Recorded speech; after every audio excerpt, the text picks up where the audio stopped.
Bonjour à tous, donc je me présente, je m'appelle Grégory Perrin et en effet, comme dit en introduction, je suis là un petit peu pour vous parler de photo nature et en particulier aussi de l'usage de différents objectifs pour obtenir des rendus créatifs différents, suivant où on se trouve.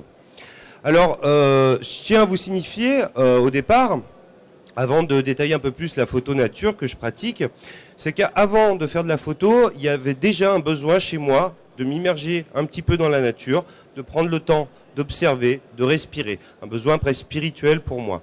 Et du coup, après, avec l'arrivée de la photo, c'est assez naturellement que c'est devenu mon sujet favori, la photo nature. Alors, on va aborder la photo nature sous 3 angles. On va parler un petit peu de photo animalière. On va parler de photo macro-proxy photo aussi. Et enfin, de photos de paysage. Alors, comme je vous l'ai dit au départ, dans ma démarche, il y avait un besoin de nature. Et c'est naturellement que je me suis tourné d'abord vers la photo de paysage, à la recherche de grands espaces. J'ai beaucoup travaillé sur le plateau de l'Aubrac, un massif assez sauvage, assez brut, ainsi que dans le parc naturel de Chartreuse et celui du Vercors, qui sont près de chez moi. J'habite entre Lyon et Grenoble, en région Rhône-Alpes. Alors, tout d'abord, donc, on va parler de la photo de paysage. On va passer à la photo suivante. En photo de paysage, je suis plutôt partant d'utiliser des objectifs un petit peu avec des focales extrêmes. C'est-à-dire que d'un côté, je travaille en plein format, l'ultra grand angle, comme le SP1530, mais aussi je vais travailler la photo de paysage. J'ai peaufiné mon œil avec le temps, avec le téléobjectif pour obtenir des rendus créatifs différents dans l'image. Donc voilà une première photo réalisée sur le plateau de l'Aubrac. Donc en général, je travaille, que ce soit au téléobjectif ou à l'ultra grand angle, en mode priorité d'ouverture. Et j'essaie de trouver une vitesse convenable pour avoir l'exposition que je veux dans mon image. En ultra grand angle, comme avec le SP1530, j'utilise souvent des filtres gris dégradés aussi pour équilibrer l'exposition du sol et du ciel. Donc sur la première image, vous avez vu qu'il y avait des ambiances chargées. C'est vraiment ça que je vais chercher comme ambiance. C'est très très rare que je parte faire de la photo de paysage avec un grand ciel bleu. J'hésite pas à partir sous la pluie. Donc voilà, on va avancer un petit peu. Alors voilà une autre image qui illustre bien un peu le genre d'ambiance que j'aime. Là, je suis parti sous l'orage. Évidemment, quand on travaille le paysage, on part souvent tôt le matin ou tard le soir pour aller chercher des ambiances lumineuses particulières. Alors, donc je vous ai dit que je travaillais en ultra grand angle, principalement avec le SP1530 qui se trouve ici. C'est un ultra grand angle qui a une belle ouverture à 2,8 déjà, donc c'est confortable pour travailler en faibles conditions de lumière, mais aussi qui est stabilisé.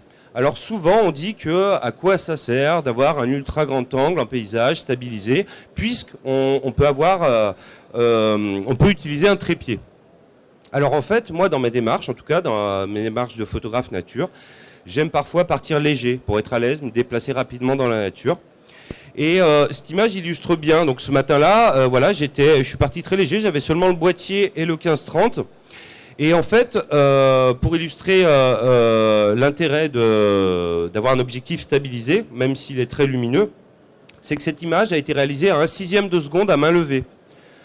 Donc c'est quand même pas évident à réaliser. Alors évidemment, s'il y avait eu beaucoup de vent, j'aurais eu beaucoup de flou dans mon image. Mais ce matin, ça allait. Donc je suis monté un petit peu en ISO, un petit coup de stabilisation et j'ai pu réaliser cette image. Sur l'image suivante, voilà, un autre style d'image, cette fois en contre-plongée, toujours réalisé à main levée, toujours un travail sur les coquelicots au printemps. Donc encore une fois, je suis à une vitesse très lente. Comme on peut le voir, il y avait une légère brise et ce coquelicot-là, il y a certains coquelicots qui ont été un peu floutés. Mais je trouvais ça sympa finalement dans la composition, d'avoir un petit peu ce contraste. Voilà. Voilà donc l'intérêt d'utiliser un objectif en ultra grand angle, en paysage, même enfin stabilisé, l'intérêt de la stabilisation. Alors on va changer cette fois voilà, de genre d'image. Alors pourquoi c'est intéressant à mes yeux d'utiliser un ultra grand angle en photo de paysage? C'est que par définition ça prend très large. Et il suffit qu'on penche un petit peu son matériel. Et en fait, sur le terrain, on a des courbes naturelles. Et en le penchant un petit peu, on va accentuer ces courbes naturelles qu'on peut voir sur le terrain. Et la conséquence dans le rendu final de l'image, c'est que ça va amener du dynamisme dans son image. Étant donné que c'est un ultra grand angle aussi, on obtient beaucoup de profondeur dans son image. Donc tout ça, c'est des petits effets qui, pour la personne qui regarde, voilà, ça permet un peu de rentrer facilement dans l'image. Donc voilà un exemple réalisé sur le massif de la Chartreuse. On va passer à une autre image, un petit peu dans la même veine, cette fois sur une piste qui descend. Donc pareil, j'avais une courbe un peu naturelle. Des ambiances fortes, comme j'aime bien les chercher, la ville de Grenoble en contrebas, donc ça c'est le massif du Vercors, et donc du dynamisme dans l'image. Alors, là, une petite série d'images qui va me permettre de vous parler un peu d'autres possibilités créatives avec un ultra grand angle. Cette fois, on n'est pas dans une recherche d'accentuer des courbes, de chercher du dynamisme, je suis dans une recherche d'obtenir un autre effet. Donc l'idée, c'est de s'approcher le plus près possible de son sujet. Pourquoi ? Pour avoir un impact fort au premier plan du sujet, qu'il valorise, tout en gardant autour l'ambiance. Donc on va voir une autre image, un peu dans le même esprit, voilà, cette fois, donc une image de montagne, massif de la Chartreuse, impact fort du rocher au premier plan, on garde l'ensemble, l'ambiance autour, et on a toujours aussi de la profondeur. Ça permet au regard de vraiment de se promener dans l'image. Voilà. Et comme je vous l'ai dit tout à l'heure, l'intérêt de ce 15-30, c'est qu'une qualité d'image très bonne, même sur les bords. Voilà. Une autre image. Alors cette fois, une image avec une petite anecdote, une image un petit peu périlleuse. Ça, c'est un taureau pris sur le plateau de l'Aubrac. Donc là-bas, les vaches, les taureaux vivent une grande partie de l'année en semi-liberté sur un plateau immense. Voilà. Donc périlleux dans le sens où il y a une très très grande proximité avec l'animal. Pour illustrer mon propos, si je tends mon bras, je touche le caillou. Voilà. Donc j'entends vraiment le souffle de l'animal. Alors, je vous ai parlé que j'aimais beaucoup travailler à des focales un petit peu extrêmes, en paysage, pour avoir des rendus créatifs différents. Donc là, on vient de voir un petit peu les possibilités qu'on peut obtenir avec un ultra grand angle. Là, on va passer à d'autres genres de focales. Donc je travaille au niveau téléobjectif, pour des raisons aussi animalières, tout ça, je vous en parlerai un petit peu après, avec le téléobjectif, le 150-600, celui-là. Et on peut obtenir des rendus très très différents dans ces images.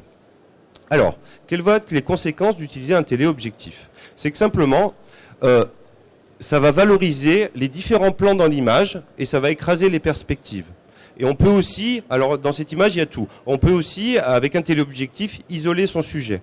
Donc voilà encore un autre impact qu'on peut obtenir seulement avec un travail au téléobjectif. Alors, on va voir une série d'images dans la même veine. Alors voilà une image qui illustre bien l'écrasement des perspectives, voilà, rendu un peu plat, mais qui permet d'avoir un aspect un peu plus graphique. Des ambiances fortes, comme j'aime beaucoup.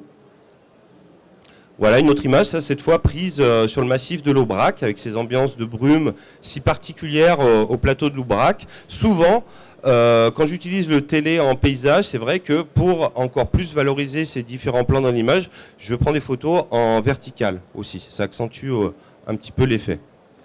Voilà d'autres images, voilà comme je vous l'ai dit au départ, un sujet un peu isolé, voilà, ce qui permet de guider le regard dans les différents plans.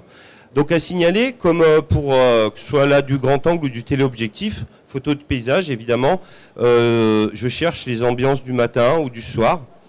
Donc on travaille souvent en faibles conditions de lumière. Et du coup l'intérêt aussi de ce téléobjectif, c'est presque indispensable aussi, c'est qu'il est stabilisé. Alors voilà un autre genre d'image qu'on peut obtenir seulement avec un téléobjectif. Donc cette fois un travail plus graphique, écrasement complet des perspectives et un travail sur les ombres chinoises. Alors on va s'arrêter 2 secondes sur cette image. Je vous raconter un petit peu l'histoire off de cette image. Je vous l'ai dit au départ, pour moi, il y a vraiment, au-delà des photos que je peux ramener, un besoin au départ d'aller me ressourcer, de prendre le temps d'observer, presque contemplatif dans la nature. Et ce matin-là, donc je suis parti équipé du 150-600 avec mon boîtier seulement, en me disant je vais essayer, je vous en parlerai un petit peu après, de faire des rencontres animalières. Donc j'ai rencontré des biches et des cerfs ce matin-là. Malheureusement, ils étaient situés. Là, on peut avoir tout le matos qu'on veut, etc. S'ils sont mal placés, c'est compliqué de réaliser une bonne photo. Et donc, il y avait des bois derrière, pas assez de lumière, pas grand-chose à faire. Donc je me suis simplement assis sur un caillou en me disant bon bah je vais peut-être arrêter la photo pour aujourd'hui quoi. Des cailloux comme il y en a tant là-bas. Je suis parti en pleine nuit gambader. Si certains ont l'habitude d'aller en montagne, vous comprendrez peut-être ce que je vais vous dire. Il y avait un silence, vraiment j'étais envahi, submergé par un silence presque étourdissant, voilà, qu'on arrive à voir seulement en montagne. Quelques petits cris d'oiseaux font dans la forêt, une ambiance un petit peu bleutée parce que le soleil commençait à arriver tout doucement.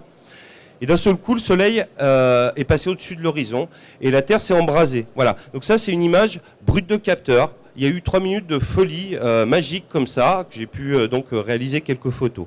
Enfin, tout ça pour vous dire qu'au-delà du rendu, voilà, je suis content quand je ramène une belle image, mais il y a aussi toute cette démarche. La photographie de paysage demande du temps, elle n'est pas simple, il faut être là au bon moment et ça ne marche pas à tous les coups. Mais au-delà de tout ça, voilà, moi j'ai vraiment une quête au niveau naturel. Voilà, et parfois la photo, c'est qu'un prétexte pour moi. Alors, on va... Voilà, alors... une petite transition, donc je vous l'ai dit, importance en paysage de travailler ou le matin ou le soir, mais c'est aussi des moments qui sont favorables aux rencontres animalières. Alors, dans ma démarche, j'ai plutôt un profil baroudeur, je me déplace dans la nature, et je suis un peu opportuniste, donc je fais un peu au fil des rencontres, et je travaille en animalier essentiellement avec le 150-600, voilà, qui dispose d'une très bonne polyvalence en tout cas. Voilà un autre genre de photo pour parler un petit peu des conditions particulières de prise de vue en animalier. Donc cette fois, alors c'est une espèce assez rare, c'est un hibou moyen-duc, juvénile, un petit jeune, qu'on arrive à repérer parce qu'à l'époque où les parents nourrissent, ces hiboux passent la nuit entière à couiner pour rappeler aux parents, souvent ils sont plusieurs, donc ils essaient de couiner tous plus fort les uns que les autres pour attirer le parent vers eux. Donc on les repère comme ça. Alors pour illustrer un petit peu comment j'étais à ce moment de prise de vue, c'est qu'en fait je suis en haut d'une échelle, vraiment, j'ai les bras tendus et du coup ça me permet de vous dire que le 150-600 est intéressant parce que pour une focale de 600 mm ça reste un objectif qui est compact et léger. Je vous assure quand on reste, il m'a fallu voilà 30 minutes d'attente, un petit peu les bras levés, pour qu'il décide enfin de tourner la tête vers moi, qu'il pense un peu moins à ses parents, pour que je puisse faire l'image. Donc c'est quelque chose de très appréciable, en tout cas de travailler avec un objectif compact comme ça. On va passer à un autre genre d'image. Voilà d'autres genres d'images que j'aime réaliser, un petit peu plus poétique. Elle est toute fraîche, celle-ci aussi, elle date de la semaine dernière. Donc ça c'est une image compressée, mais en tout cas le 150-600 dispose d'une belle qualité d'image, on le voit sur les herbes et en particulier sur les poils du chamois. Donc c'est des ambiances voilà, un petit peu plus comme ça que je vais aller rechercher. Alors là on va s'arrêter 2 secondes sur cette image, donc pareil au niveau des conditions de prise de vue qui ne sont pas évidentes en animalier. Là je suis pas en pleine nuit, mais la nuit est déjà bien avancée. C'est-à-dire que donc c'est des conditions dans lesquelles on est souvent amené à travailler. Les chevreuils, c'est à cette heure-ci qu'ils sortent. Moi, j'habite une région où ils sont assez chassés. Donc, ils sortent vraiment à la tombée de la nuit, hein, quand c'est calme, pour aller manger. Et dans ces conditions-là, donc ça arrive souvent, on est obligé de travailler en manuel. En fait, l'autofocus, aussi performant qu'il puisse être, ne peut pas accrocher son sujet. Donc, on travaille manuel et c'est important pour un photographe animalier d'avoir une bague de mise au point. Les adeptes comprendront juste suffisamment souple et rigide à la fois. Juste ce qu'il faut pour arriver à faire sa mise au point correctement, pour pas rater la netteté sur son sujet. Un petit peu comme en photo macro. Alors, comme je vous l'ai dit, à mes yeux, la photo un peu créative, poétique en animalier est particulièrement difficile à réaliser, du fait du nombre de paramètres en jeu. Par contre, il y a un domaine qui représente à mes yeux, des possibilités créatives presque infinies. C'est la photo macro-proxy. Alors, pour faire de la photo macro-proxy, je travaille essentiellement avec le SP90 macro.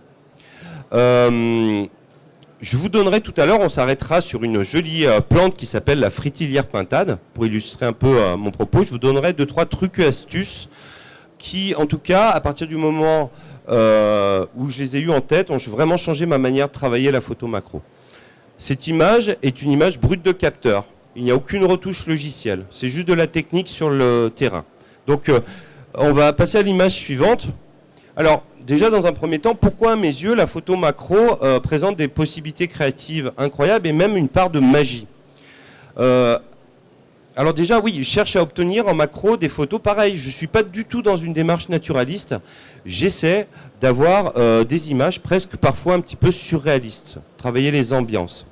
Donc pourquoi il y a de la magie dans la photo macro? Là, on va voir deux images. Donc ça, c'est une montre religieuse prise en contre-jour sur une branche, avec une ambiance particulière. Et on va passer à l'image suivante.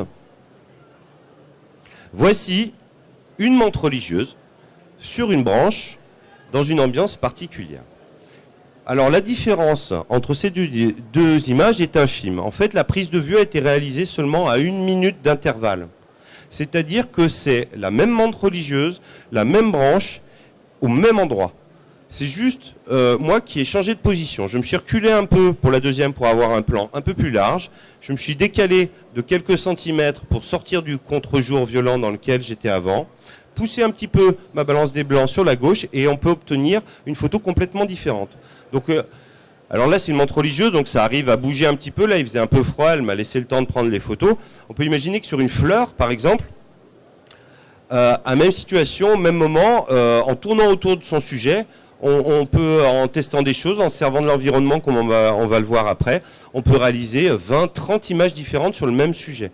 Et c'est en ça que je trouve que c'est vraiment créatif, la photo macro est un peu sans limite. Alors, on va passer à un autre style d'image. Alors, on va voir une petite série d'images pour illustrer un peu ce que je vais vous dire maintenant. Alors, dans ma recherche en photo, d'ailleurs, je ne fais pas vraiment de photo macro. La photo macro, ça serait vraiment plus aller chercher des très très gros plans sur les yeux de l'insecte, par exemple. Donc, je suis quand même un peu plus dans la photo proxy. Ce que je vais chercher dans mes photos macro proxy, c'est surtout l'ambiance autour. Le sujet, évidemment, est très important à mes yeux. Il y a des sujets que je trouve plus graphiques que d'autres. Je ne suis pas à la recherche d'espèces extrêmement rares. Parfois, un simple papillon, ça c'est un argus, un papillon assez commun. Je trouve qu'il y a quand même certains sujets qui ont des possibilités graphiques plus impressionnantes, comme les montres religieuses. Mais mon idée, c'est, au-delà d'avoir un sujet net, au moins ses yeux, c'est surtout de travailler ce flou autour du sujet. Travail du bokeh, que ceux qui font de la macro et de la proxy connaissent bien. Donc, pour travailler ce bokeh, il n'y a pas 36 000 solutions. Enfin si, il y a plein de possibilités créatives, mais c'est qu'il faut un objectif comme la SP90 macro qui puisse travailler avec une grande ouverture. On travaille, moi je travaille souvent à main levée, en mode priorité d'ouverture et à très faible profondeur de champ. Je suis en plein format, souvent je mets à F4, parfois je descends même à F2.8. Avec l'idée, au-delà de mon sujet, donc vraiment d'aller chercher des ambiances dans le bokeh. Alors, on va passer à l'image suivante. Voilà une image qui illustre bien. Donc là, j'ai voulu un bokeh en me servant des éléments de l'environnement, vraiment diffus, avec beaucoup de douceur, tout en gardant mon sujet net. À mes yeux, cette histoire de flou autour du sujet fonctionne comme un écrin et ça valorise l'image. Voilà, je suis vraiment dans cette recherche-là en tout cas. Alors on va avancer un peu pour voir d'autres exemples. Voilà, encore une fois, en servant de l'environnement. Donc ici, on a des brins d'herbe derrière, un travail à petite profondeur de champ. J'ai suffisamment de netteté sur mon sujet, mais du coup, une ambiance plus diffuse autour qui permet de valoriser son sujet. Alors voilà l'exemple poussé un petit peu à l'extrême. Je vous expliquerai tout à l'heure vraiment comment obtenir ce genre de choses très très diffuses. Voilà, donc mon sujet net et tout le reste qui fonctionne comme un écrin. Je suis souvent à la recherche, à part quand je travaille vraiment en contre-jour fort, d'images un peu douces comme ça. Voilà, donc je peux faire, en termes de technique, je me laisse aller un peu à l'inspiration du moment. Voilà, un travail en contre-jour, comme je l'évoquais rapidement tout à l'heure. Travailler sur les fleurs, ça nous laisse vraiment le temps de tourner autour, on a le temps d'expérimenter, de composer. Voilà, c'est plus facile qu'avec des petits insectes qui courent en tout cas. Alors ça c'est pareil, c'est une image que je ne montre pas forcément en expo, mais juste pour vous dire que dans la recherche du bokeh, du flou, on peut chercher une texture, mais aussi on peut aller chercher une ambiance colorimétrique. Là, on pourrait se dire, il a juste poussé sa balance des blancs sur la gauche, mais non, pas seulement. Je me suis servi vraiment des fleurs sur le terrain, j'étais dans un champ avec des fleurs violacées. Je vais vous dire comment on peut obtenir ça. En passant à la fameuse, vous avez retenu le nom tout à l'heure, fritilière pintade. Voilà, une plante que les gens qui font de la photo macro aiment beaucoup parce qu'elle a un aspect graphique fort. Une plante assez rare en France, sauf sur le plateau de l'Aubrac, qu'on trouve assez souvent. Donc, comme je vous l'ai dit, voilà, avec une fleur, on a le temps de composer son image. Alors, ça, c'est une image. Je parlerai tout à l'heure rapidement de la retouche photo, tout ça, du travail sur Lightroom, Photoshop ou je ne sais quoi. Je ne me l'interdis pas. Moi, mon objectif, c'est d'obtenir des images, j'essaie, hein, je tente, un petit peu poétiques, un peu propices à l'imaginaire. Mais cette image est bien brute de capteur. Hein. Elle peut prétendre à participer à des concours nature. Il n'y a aucune retouche. C'est de la technique. Alors, c'est là où je vais vous donner 2-3 petits trucs. Je vous assure qu'à partir du moment où ces trucs-là, je les ai mis en pratique sur le terrain, ça a vraiment changé mon travail. Alors, en photo proxy, on pense souvent, donc je vous l'ai dit, faible profondeur de champ pour travailler ce fameux flou. Et on pense souvent au flou d'arrière-plan. Voilà. Donc, on se dit, j'ai mon sujet là, il faut qu'il y ait suffisamment de place entre mon sujet et l'arrière-plan pour avoir un flou sympathique. C'est très bien. Et on obtient des résultats sympathiques comme ça. Mais on ne pense pas assez souvent au flou de premier plan. C'est-à-dire que moi, très très souvent, j'hésite pas, en fait tout le temps, presque automatiquement maintenant, comme on l'a vu tout à l'heure sur la photo qui était très épurée autour, à coller les éléments de l'environnement directement contre la lentille de l'objectif. Réellement. Feuillage, etc. Et donc, ça va avoir un effet, donc on va avoir notre flou d'arrière-plan, hein, donc déjà une ambiance un petit peu diffuse, mais ça va vraiment rajouter un ensemble diffus sur le premier plan. Tout à l'heure, quand je vous parlais de recherche colorimétrique, si on se sert par exemple de 2 orchidées, qu'on vient les coller contre sa lentille, que ces orchidées ont une couleur un petit peu violacée, si on surexpose un tout petit peu sa scène, plutôt qu'avoir du vert comme ici, un peu du vert un peu palo, on va avoir des ambiances, on peut obtenir des ambiances violettes, un petit peu flashy. Donc c'est juste très impressionnant au niveau créatif. Après, il y a autre chose comme petit truc auquel je ne pensais pas forcément quand j'ai attaqué la photo proxy. C'est que au départ, quand j'allais sur le terrain, je cherchais plutôt une plante avec un petit rayon de soleil sympa dessus, une belle lumière dessus. Voilà. On peut réaliser de magnifiques photos comme ça, il n'y a aucun doute. Mais maintenant, très souvent, je vais essayer de rechercher des sujets qui sont à l'ombre. Pourquoi ? Là, on le voit. Donc le sujet était à l'ombre, d'accord ? Qu'est-ce que j'ai fait ? En fait, oui, le sujet à l'ombre, ça ne suffit pas. C'est qu'il faut aussi un arrière-plan exposé au soleil ou un premier plan exposé au soleil. Qu'est-ce que je fais ? Donc je suis en manuel, profondeur de champ, genre je dois être à F4, et je fais ma mesure de lumière sur la fritilière. Donc ça va m'indiquer une vitesse pour avoir une exposition correcte sur la fleur. Et la conséquence, c'est que ça va surexposer le fond. Et là, à nouveau, en surexposant ce fond, on va avoir des ambiances un petit peu flashy du flou d'arrière-plan.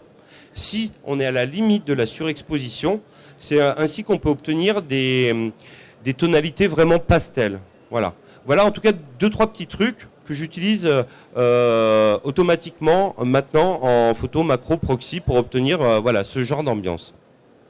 Alors on va quitter un peu la fritilière pintade. Voilà, très rapidement, en parenthèse, pour vous parler de la retouche, du travail sur logiciel. Cette image, c'est une image qui est extrêmement retouchée. Au premier abord, on pourrait se dire, bon, il n'y a pas grand-chose. Ben si, parce que du coup, j'avais pas très bien, j'étais pas en réussite sur ma prise de vue. J'ai vraiment rééclairé les ombres pour obtenir une belle lumière sur. J'ai même fait des trucs par zone pour éclairer l'œil du papillon. J'ai rendu le fond un petit peu plus lumineux. Voilà. Donc c'est pour dire que je ne me l'interdis pas. J'essaie d'avoir des photos un petit peu poétiques derrière. Et on va voir sur l'image suivante. Donc là, c'est l'inverse. C'est-à-dire que quand on voit cette image, un peu peut-être comme la fritilière pintade de tout à l'heure, on se dit, c'est souvent qu'en exposition, sur la fritilière en particulier, les gens arrivent en me disant, mais quel logiciel vous utilisez pour faire ça et tout. Et je leur dis, non, je n'utilise pas de logiciel, je vais vous expliquer comment. Donc là, c'est pareil. On pourrait facilement imaginer que j'ai rajouté de l'ombre pour valoriser mon sujet au centre. Non, à nouveau, c'est la technique dont je vous ai parlé tout à l'heure, en collant vraiment des éléments directement contre la lentille. Voilà. Alors, comme je vous l'ai dit, à mes yeux, la photo, c'est une photo La photo macro proxy, c'est quelque chose que j'aime beaucoup. Pourquoi? Parce qu'il y a des possibilités créatives grandes. Et puis, ce que je vous ai pas dit aussi, c'est que, à mes yeux, c'est une photo plus facile à réaliser. Pourquoi? Il suffit parfois de simplement quelques mètres carrés, de s'asseoir un petit peu, de prendre le temps d'observer. On peut voir des coccinelles, des choses passer. Paysage, on est obligé de se déplacer, d'aller sur le terrain. En animalier, il faut un peu de chance, connaître le terrain aussi, on dépend des conditions atmosphériques. Donc ça, c'est la photo macro proxy et plus simple à réaliser. Alors cette image, c'est pareil, c'est une petite parenthèse, une image juste un petit peu pour vous provoquer. C'est à nouveau une image brute de capteur. Mais alors cette fois, il y a l'utilisation d'une technique qui est mise ces derniers temps au goût du jour, une vieille technique pourtant, c'est la technique de la surimpression. Voilà. Donc je m'en sers un petit peu là depuis quelques temps de cette surimpression et je suis en train de me rendre compte que ça laisse à nouveau des champs créatifs. Alors déjà que la photo macro est déjà créative en soi, mais là absolument infinie. La petite histoire de cette image, c'est une photo qui a été réalisée en 3 temps, 3 prises de vue. Une première image réalisée au bord d'une rivière sur l'Agrillon avec le SP90 macro. Une bonne netteté sur les yeux de l'animal, sur ses petites pattes, une petite tige et une ambiance derrière verdâtre qu'on ne voit plus, avec un flou sympathique. Ensuite, le soir, je m'ennuyais un petit peu devant la télé. J'ai sorti le SP2470 et il y a une pub qui est passée avec des tonalités un peu bleues. Et là, je me suis dit, oula, je vais surimprimer mon image. Donc, hop, je la remets, l'image sur le capteur. Je prends une autre photo avec ces tonalités bleues et j'obtiens mon image de départ plus les tonalités bleues, une nouvelle ambiance. Et là, je me suis dit, bon allez, ce soir, je suis super en forme, je fais le fou, je pousse les limites au maximum, je vais surimprimer une 3e image. Et donc, je suis parti avec le 150-600 dans le village. Je me suis servi de lampadaire pour rajouter en plus, c'est très désagréable le son... j'ai rajouté, à l'aide du 150-600 en me servant des lampadaires, 2 gros flards orange. Voilà. Donc voilà, juste une image un petit peu provocante, mais pour vous dire qu'en tout cas, en termes de créativité, si en plus on rajoute ces nouvelles techniques un petit peu de surimpression, c'est absolument sans fin, sans limite, quoi. Donc c'est une photo que j'aime beaucoup. Alors, comme vous avez pu le voir, je suis vraiment adepte de la photographie nature. Au-delà de mes images, du paysage, de la macro, de l'animalier, il y a une démarche personnelle, intime, qui me permet de me retrouver, de respirer, etc. Je tiens à préciser que je ne suis absolument pas photographe naturaliste. C'est-à-dire que même si avec le temps, sur le terrain, j'apprends de plus en plus sur les espèces, je ne suis pas naturaliste et encore moins, comme vous pouvez le voir aujourd'hui, photographe naturiste.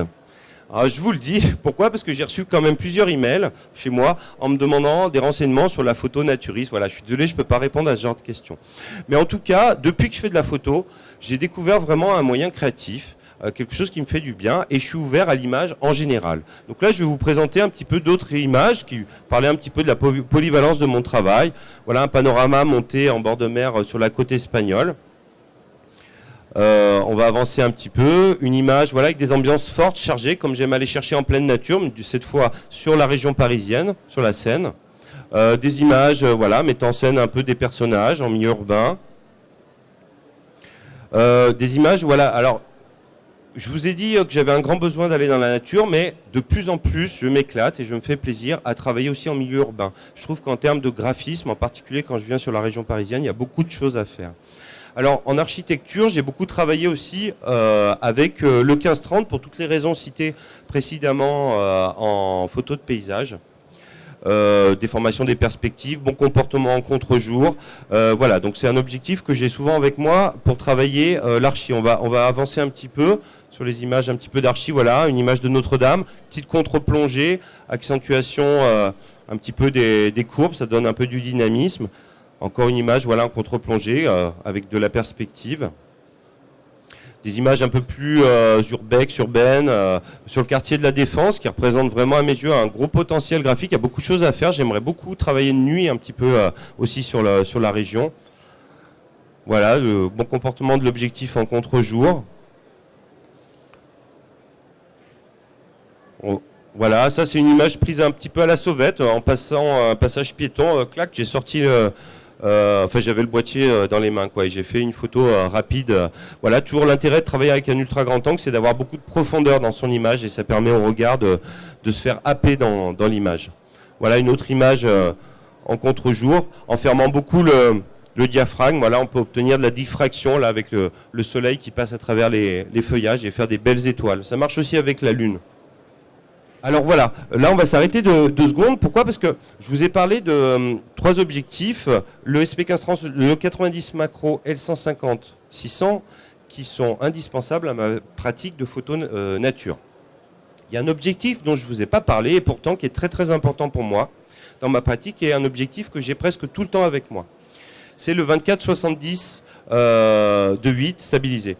C'est un objectif qui est très polyvalent, qui peut faire des images à 24. Alors on n'est pas dans l'ultra grand angle, mais on est déjà dans du grand angle, comme ici sur cette image. Comme toutes les autres optiques SP, il bénéficie d'une construction robuste, il est stabilisé et il a une belle ouverture. Oui, on va passer à l'image suivante. On peut travailler aussi le portrait avec cet objectif, grâce à son ouverture à 2,8. Pour moi, cet objectif, c'est un peu comme un couteau suisse. C'est-à-dire que quand je pars quelque part, que je sais pas, si j'ai pas un projet précis d'image, c'est l'objectif que, si je dois être léger, que j'ai avec moi en permanence. Donc là, une autre image de paysage, là, des ambiances chargées comme j'aime bien, avec une recherche un peu plus graphique. Une image d'un châtaignier dans la région où j'habite. Voilà, des ambiances que j'aime bien. Là, j'étais en balade, en vacances avec des copains, c'est Collioure. Des ambiances chargées, comme j'aime beaucoup. Et là, un impact un peu plus visuel, voilà, sur le plateau de l'Aubrac. Et un petit lever de soleil près de chez moi. Voilà, donc cette fois-là, par contre, je travaille sur trépied. Et bien sûr, sur trépied, si l'objectif, le matériel est bien stable, il faut couper la stabilisation. Sinon, ça va générer du mouvement. Et on va finir par une autre image. Voilà, tout à l'heure, je vous ai parlé un petit peu de la possible utilisation de la surimpression en photo proxy macro. Et j'ai entamé un projet au printemps dernier sur de la surimpression, sur un truc un peu plus conceptuel autour de la féminité, de la sensualité et de la nature. Donc un premier temps de travail avec le 24-70 pour travailler le buste, la forme, l'aspect graphique. Et après, une surimpression sur le terrain avec le 90 macro pour ajouter l'épi de blé. Voilà.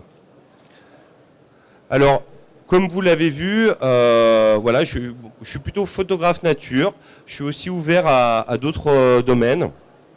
Je vous ai parlé donc de 4 objectifs qui sont à mes yeux des objectifs vraiment exceptionnels que je vous invite tout simplement à tester, monter sur vos boîtiers pour vous en rendre compte. Et puis maintenant, je vais vous laisser un petit peu de place. Je vous remercie beaucoup pour votre attention. Et si vous avez des questions, eh ben on y va. On peut échanger un petit peu là-dessus. Si ça vous gêne un petit peu de parler en public, on peut aussi se retrouver de manière un peu plus intime à côté. Voilà, je vais rester disponible sur le stand de Tamron.